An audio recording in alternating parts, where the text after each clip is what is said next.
will still be tafkhim. So here we have ma nir. So you've got to go ni, which is empty mouth, light, to ra, which is heavy tafkhim. So ma nir tada. And the last one is where you have a word which begins with the hamzatul wasl. The second letter is the ra sakin. Now what I've done here, I've drawn in a small kasra. Now that you won't really see it. The reason I've done it, and we would have covered this in the lesson on hamzatul wasl and hamzatul qat, is when you have generally imperative verbs, in which case, and we covered this in the previous lesson, the hamzatul wasl is pronounced as if it's got a kasra on it. So I've drawn the kasra in, but it won't be written unless you're looking at Majidi script, in which case it will. Okay, so in this case the word begins with ir. Okay, so but it's really a hamzatul wasl. Remember, in the Majidi script they won't put the wasla sign on. We covered all this before. It will look like an alif with a kasra underneath it, so it'll be ir. Again, the ra will be full mouth. So here we have irji'u, and again, if you covered grammar, you understand that the hamzatul wasl will carry a kasra because the letter after the next letter after the hamzatul wasl, which is the sakin ra, i.e. the jim, is carrying a kasra. So we know that we'll have to read the hamzatul wasl with a kasra as well.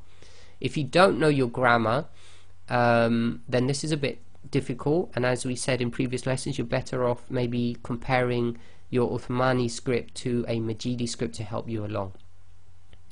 Okay, so if we simplify that, whenever ra sakin is followed by a tafkhim letter, okay, or it's preceded by hamzatul wasl, the ra sakin will be tafkhim.